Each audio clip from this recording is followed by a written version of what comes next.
Queridos irmãos, queridas irmãs, que a paz do Divino Mestre Jesus esteja conosco. O tema para as nossas reflexões de hoje, ele é muito sugestivo e interessante. Auxílio eficiente. Quando nós pensamos a respeito de auxílio, nós nos referimos a socorro, seja ele de natureza material, bem como moral, tanto quanto espiritual. E em nos referirmos à eficiência, nós buscamos resultados satisfatórios.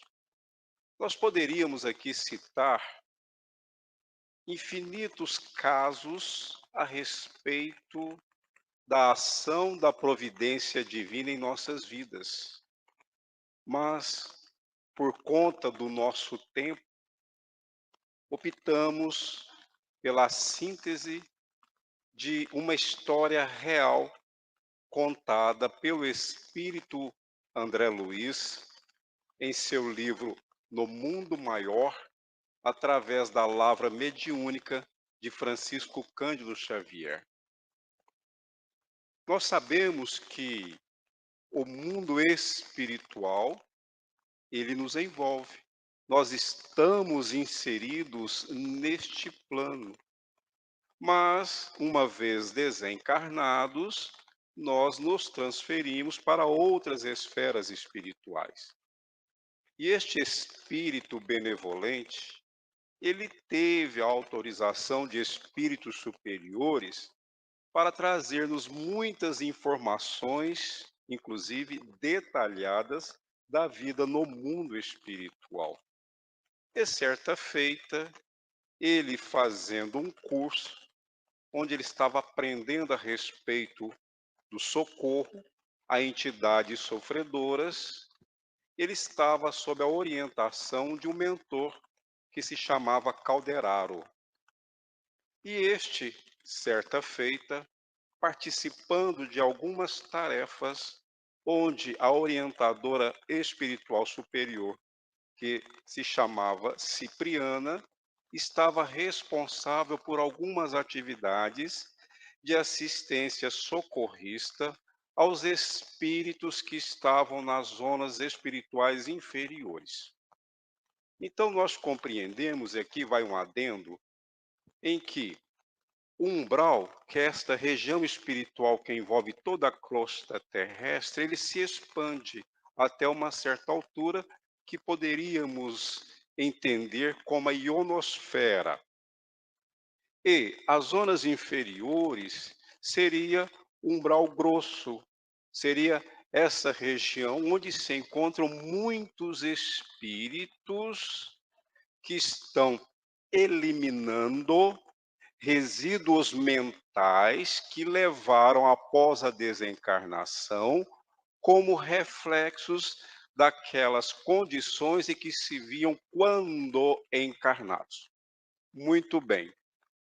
E André Luiz, ele foi orientado a acompanhar aqueles serviços. Quando a mentora Cipriana ficou sabendo que ele havia sido recomendado por uma entidade chamada Eusébio, um espírito considerado campeão de caridade por conta da sua abnegação, por conta do seu amor, da sua sabedoria, a sua dedicação total ao bem em nome da providência divina, em nome de Jesus, ela viu que algo poderia ocorrer, porquanto André Luiz não estaria ali participando daquelas tarefas se não houvesse uma razão maior. Mas foi dito a ele que ele não poderia ir às cavernas, cavernas que abrigavam espíritos atormentados em condições que, para que eles pudessem receber um auxílio eficiente, faz-se necessário que os espíritos façam cursos. Vejamos que para que nós nos habilitemos às condições de espíritos caravaneiros, missionários, médicos espirituais, espíritos que possam socorrer os nossos irmãos em sofrimento, é necessário que nós tenhamos conhecimento, que nós tenhamos aí a capacidade de mobilizarmos instrumentos a fim de que o nosso socorro possa produzir bons resultados. Então, feitas essas ressalvas, que ele não poderia acompanhar a equipe da irmã Cipriana, ele ficou no limiar das cavernas com o mentor Calderaro, para lá, com as suas observações, abstrair aquilo que ele considerasse de relevância, a fim de reportar-nos, através desta obra mediúnica, repete-se no mundo maior, através do apóstolo da mediunidade Chico Xavier, e que nós tomamos conhecimento a respeito de como os espíritos agem no atendimento aos nossos irmãos que sofrem. Depois que Cipriana, com a sua equipe, afastou-se, André Luiz descreve que ele viu vários grupos de espíritos numa planície realmente de aparência horripilante, por assim dizer, e muitos espíritos atormentados. E ele observou que havia um grupo de espíritos de idosos. E neste grupo, ele percebeu que eles traziam expressões faciais horrendas, roupas rotas, imundas, e em suas mãos lamas. Ele ouviu aqueles espíritos conversando entre eles, e eles diziam que estavam no lugar que havia muito ouro, mas como fazer? Como reaverem os seus bens? Como eles fariam diante daquele ouro, no lugar cheio de monstros horrendos? Ouvindo um daqueles idosos desencarnados, que ainda eram apegados aos bens materiais, às riquezas do mundo, ele identificou uma voz que lhe parecia familiar. Então ele perguntou àquele espírito qual era o seu nome. E o espírito se revelou chamar Cláudio. André Luiz perguntou onde ele residia. E este espírito respondeu. E naquele momento, André Luiz teve a confirmação que ele encontrara no limiar das cavernas, nas regiões sombrias do submundo espiritual, o seu avô desencarnado. Avô este que deixara uma herança expressiva para a família, mas era um homem inescrupuloso, que fez tudo para dominar, por conta dos recursos financeiros que fora detentor e muitas vezes de forma ilícita, como, por exemplo, não só aproveitando daqueles mais fragilizados, mas da sua irmã adotiva. Acontece que, quando o avô Cláudio estava encarnado, seu pai levou para sua casa uma filha que ele tivera fora do casamento.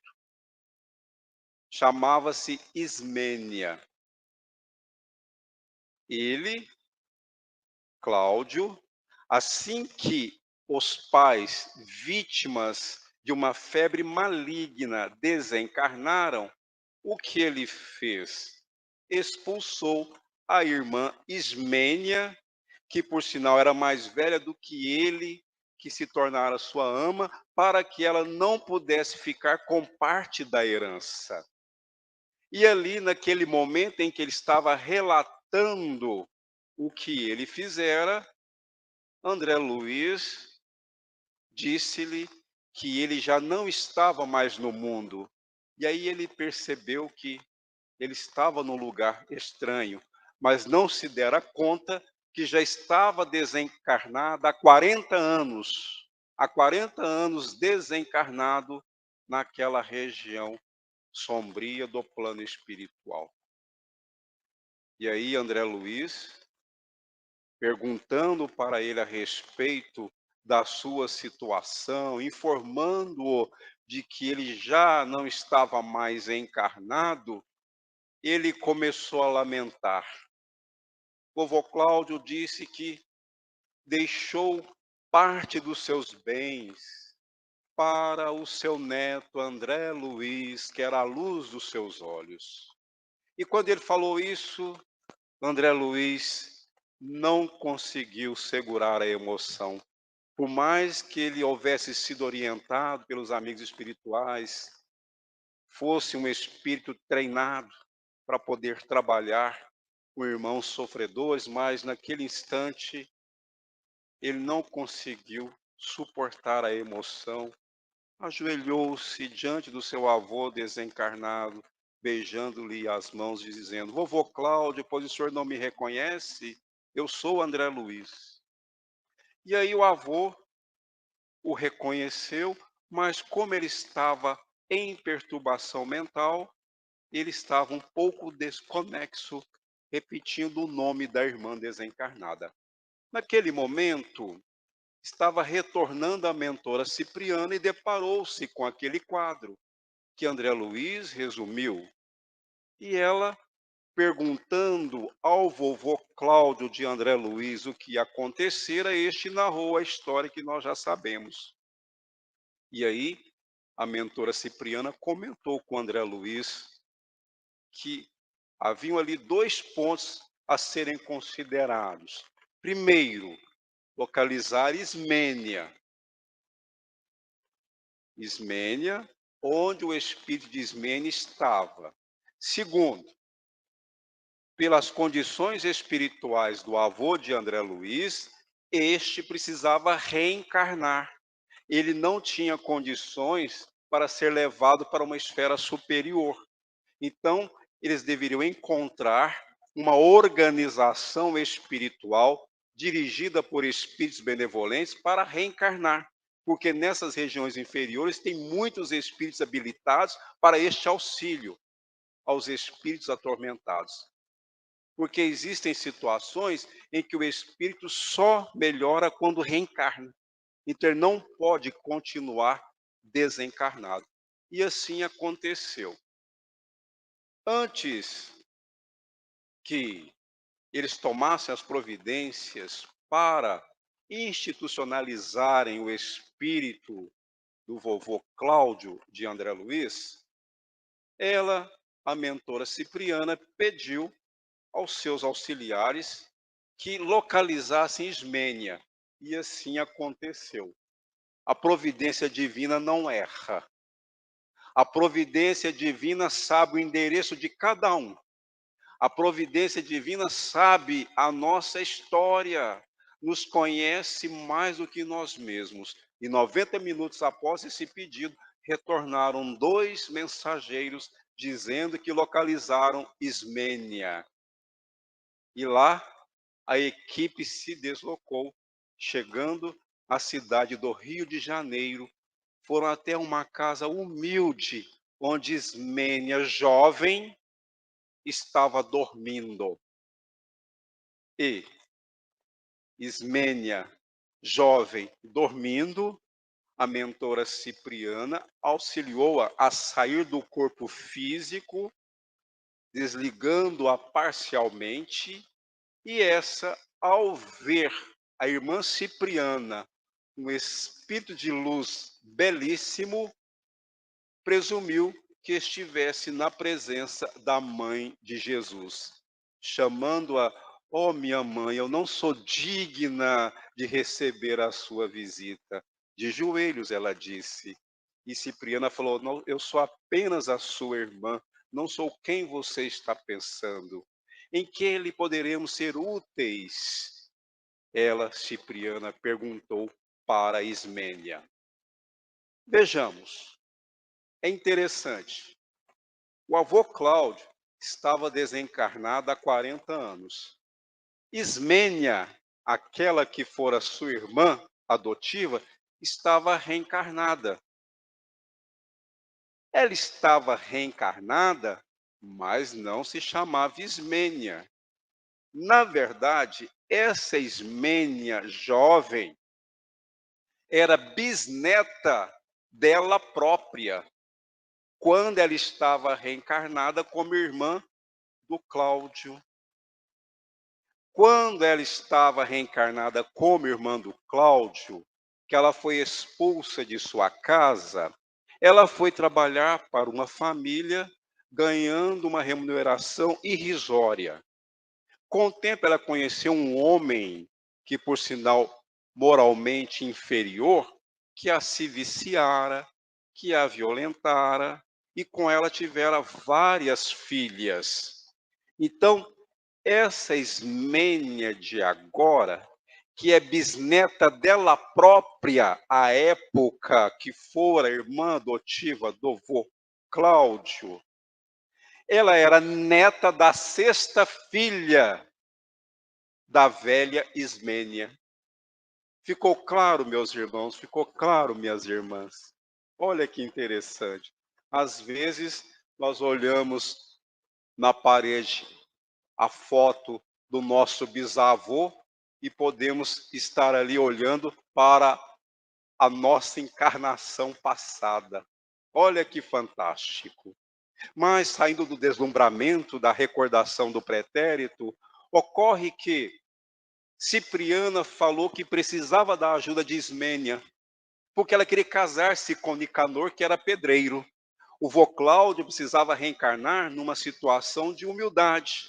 Por conta ele fora um usufrutuário das riquezas no mundo na reencarnação passada, ele precisava redimir-se. Ele precisava passar pela prova da pobreza extrema a fim de aprimorar-se espiritualmente. Então, Ismênia, ali naquele momento, ela recebeu um véu que tampou o seu rosto para que ela pudesse acompanhar a irmã Cipriana e sua equipe até o plano espiritual onde estava o seu antigo irmão. Por que esse véu? Para que ela não visse as regiões espirituais inferiores. Em lá chegando, ela deparou-se com Cláudio, mas não o reconheceu. Mas ele sim, ele a viu e disse: Nossa, minha irmã, mas você está mais jovem, está mais bela. Mas com aquela mesma tristeza quando eu a vi pela última vez. Olha só. Então, irmã Cipriana perguntou para ela, Ismênia: Você não se recorda do seu irmão? E colocou-lhe as mãos na fronte para que ela recordasse. E de repente, ela começou a recobrar a memória e lembrou-se dele um pouco assustada, com medo. Então, é você, Cláudio? O que te aconteceu? E aí, ela foi vencida pelo amor. O amor que transbordava do seu espírito humilde e resignado. Porque ao invés dela ficar com ódio, com revolta, com aquele que a expulsara de casa, aquele que a deserdara, não. Ela, naquele momento, exerceu o perdão. E aí, envolveu Cláudio num abraço fraterno, no amor puro, porque Cipriana pediu-lhe se ela aceitaria Cláudio como seu filho. E ela disse sim, e ele vai ser honesto e pedreiro como Nicanor, vai ser trabalhador. Olha a humildade. E Cipriana, sensibilizada, a abençoou por conta dela assumir a divina maternidade.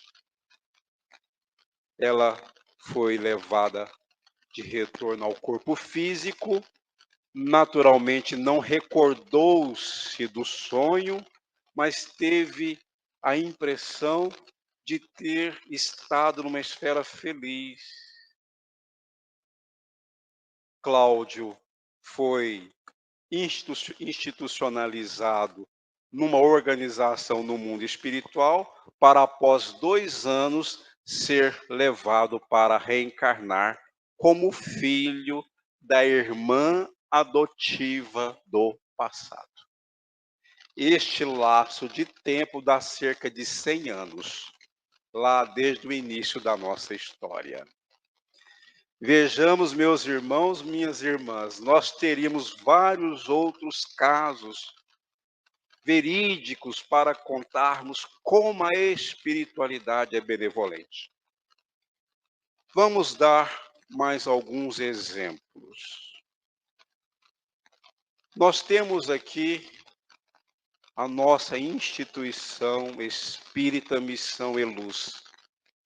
E temos uma gama expressiva de espíritos trabalhando conosco. Temos espíritos de várias categorias espirituais. Então, quando nós, por exemplo, vamos participar do tratamento e deitamos naquelas macas, eu peço licença para relatar alguns detalhes pessoais. Na última vez que eu participei do tratamento, deitado na maca, eu senti nitidamente os espíritos colocando um aparelho sobre o meu tórax por conta de um problema de saúde.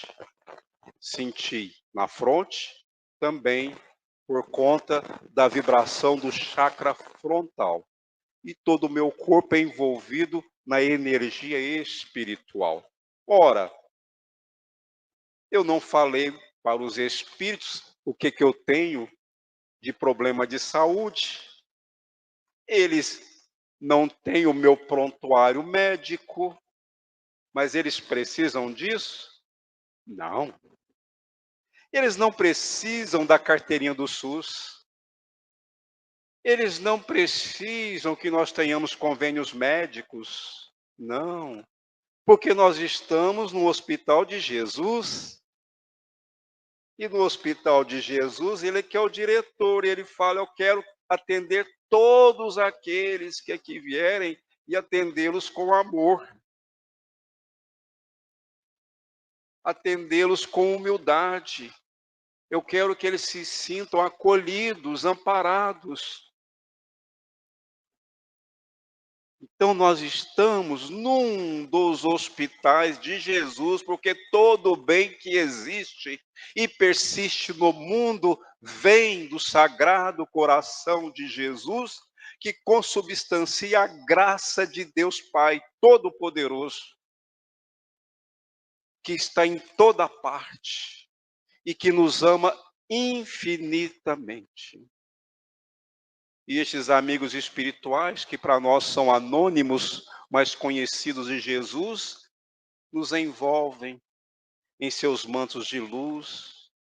Cada um que aqui está neste momento, e os nossos irmãos internautas, os nossos irmãos e irmãs que estão nos acompanhando, onde quer que se encontrem, que recebam também as bênçãos do nosso amado Mestre Jesus, todos nós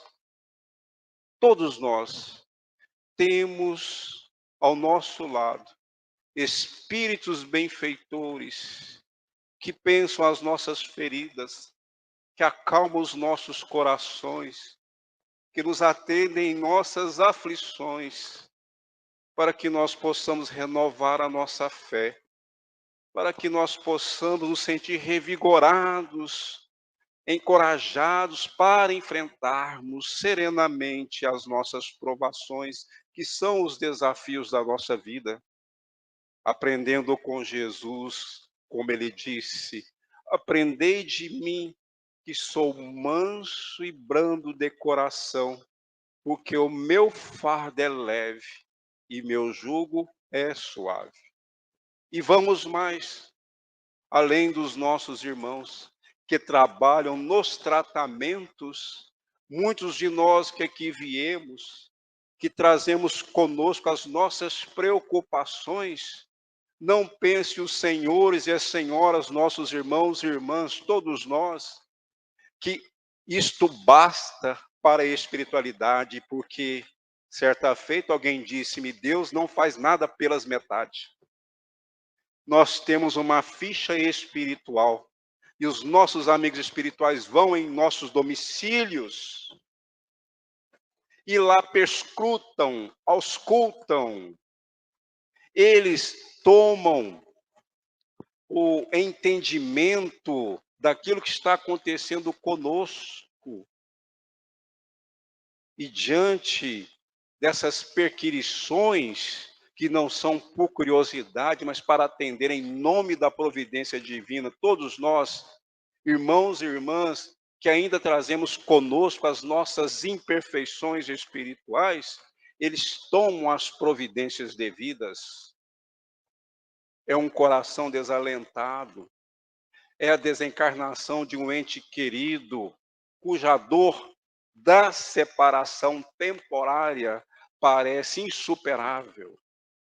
Os conflitos domésticos, as enfermidades físicas, os tormentos espirituais. E esses amigos espirituais buscam no astral superior as informações necessárias para que possam nos atender. Portanto, nenhum de nós está desamparado do amor de Deus. Nenhum de nós. Então você, meu irmão, minha irmã, que talvez tenha uma fé vacilante, será que Deus está me ouvindo? Será que Deus está vendo o meu sofrimento? Pois eu te garanto, em nome dele, em nome de Jesus, que ele vê, que ele sabe, está trabalhando para que nós possamos vencer todas as nossas dificuldades, e as maiores delas estão em nós mesmos. Nossos amigos espirituais, às vezes nós não nos recordamos, como aconteceu com a nossa irmã Ismênia da história. Despertamos e não lembramos das orientações que recebemos dos nossos amigos espirituais. Mas como é que nós saberemos que esses irmãos falaram conosco, que esses irmãos nos instruíram? Nós temos as intuições. Aí alguém diz assim, nossa, mas eu não consigo intuir nada. E aí o que esses amigos espirituais fazem? Nos inspiram, porque é diferente. As intuições, elas surgem de nós mesmos, porquanto diante daquilo que nós assimilamos quando estávamos parcialmente desligados do corpo físico. E retornando a ele, nosso corpo físico é como se fosse um filtro, nós não temos plena lembrança, porque ainda não adestramos a nossa mente. Nem todos estamos nessas condições. Existem aqueles que já evoluíram suas mentes de tal forma que se recordam com muita clareza dessas experiências no plano espiritual. Mas os amigos espirituais, sabendo das nossas limitações, eles nos inspiram, eles falam conosco aquilo que nós precisamos lembrar. E aí nós temos um desejo, por exemplo, de auxiliar os irmãos que estão enfermos, de visitarmos os hospitais, de irmos aos lares mais humildes, mas também não nos intimidarmos de irmos atender aos nossos irmãos que se encontram nos lares mais ricos, os nossos irmãos que se encontram nos palacetes, porque a dor do pobre não é diferente da dor do rico. A dor de estômago que dá no irmãozinho pobre, o irmãozinho rico também sente. Mas aí quero recordar o que disse Chico Xavier certa feita numa entrevista, que a palavra pobre, ao nos referirmos aos nossos irmãos menos aquinhoados, ela é imprópria, uma vez que todos nós somos ricos das bênçãos de Deus. Todos nós somos ricos das bênçãos de Deus. Meus irmãos, minhas irmãs, para finalizar, o espírito de André Luiz, ele teve a oportunidade de acompanhar muitos irmãos nossos que estavam sofrendo no mundo espiritual. Eu sugiro para quem quer conhecer mais da vida nas regiões do astral, que leiam suas obras, começando pelo livro Nosso Lar, que nos traz informações muito mais ricas do que nós possamos imaginar. Com as obras do espírito de André Luiz, nós ampliamos o nosso entendimento daquilo que consta nas obras básicas do professor Allan Kardec, porque as obras básicas do codificador da doutrina espírita não se resumem nos 5 livros, não, mas também nas revistas espíritas. Portanto, são 23 livros ou 23 obras, para que nós possamos entender mais a respeito dos ensinamentos dos espíritos. E para aqueles que às vezes acham que o espiritismo é uma invenção de Allan Kardec, eu quero dizer a eles o que disse o próprio codificador, que o espiritismo está em a natureza. Ele está em a natureza, porque os espíritos sempre existiram, porque Deus cria de toda a eternidade. E os fundamentos da doutrina espírita, eles começaram com a obra de Allan Kardec, em 18 de abril de 1857, em O Livro dos Espíritos, a princípio com 501 perguntas e respostas. Depois, a última edição com 1018 perguntas e respostas com comentários do professor Kardec e algumas edições, 1019, enfim, todas elas nos trazem aí conceitos que, com as revelações dos Espíritos ao longo do tempo, nós fomos compreendendo por que estamos aqui, de onde viemos e para onde iremos após essa experiência reencarnatória, considerando os princípios básicos da codificação kardeciana, a existência de Deus, a imortalidade da alma, a pluralidade das existências, os mundos habitados e a comunicabilidade dos espíritos.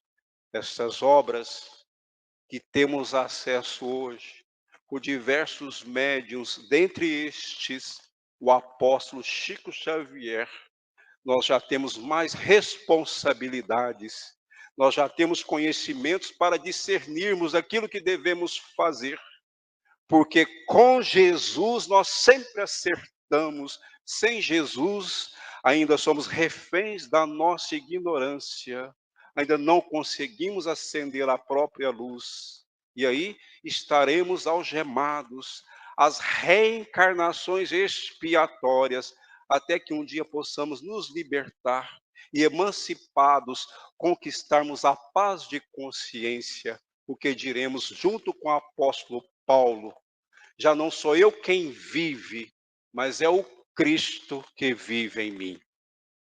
Gratidão, que o Senhor Jesus nos abençoe a todos e façamos a nossa prece.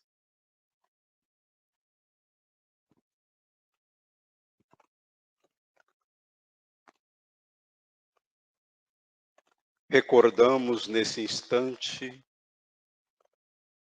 que o Divino Mestre Jesus nos ensinou que quando duas ou mais pessoas se reunissem em seu nome, ele estaria entre elas. E é com essa certeza, amado Mestre, que nós o reverenciamos, porque não temos dúvidas que estamos diante de Ti. E assim, Senhor, humildemente, nós te agradecemos por todas as bênçãos recebidas. Lembramos, Senhor, os nossos irmãos que não o conhecem e tantos outros, Senhor, que conhecem os seus ensinamentos, mas não os praticam. Rogamos suas bênçãos, Senhor, pelos nossos irmãos que perambulam pelas ruas sem rumo e por aqueles outros irmãos que estão enfermos nos hospitais, nos casebres, nas mansões, em toda parte. Que os nossos irmãos que estão sofrendo, vítimas das guerras, sejam eles, Senhor, socorridos. E tantos outros irmãos, Senhor, aqueles que fazem a violência, aqueles que perseguem, as crianças que sofrem, os idosos abandonados, por eles também rogamos, Senhor, que os abençoe. Que nós, Senhor, ao elevarmos o nosso pensamento, possamos reconhecer que nós temos fé em sua divina providência, mas o Senhor também tem fé em nós, contando com a nossa boa vontade, para que o seu evangelho de amor e luz seja uma realidade neste mundo de aflições. Pai nosso que estás nos céus, santificado seja o vosso nome, venha a nós o vosso reino, seja feita a vossa vontade, assim na terra como no céu. O pão nosso de cada dia dai-nos hoje. Perdoai as nossas ofensas, assim como nós perdoamos a quem nos tem ofendido. Não nos deixeis cair em tentações, mas livrai-nos do mal, e que assim seja. Que o Senhor nos abençoe a todos.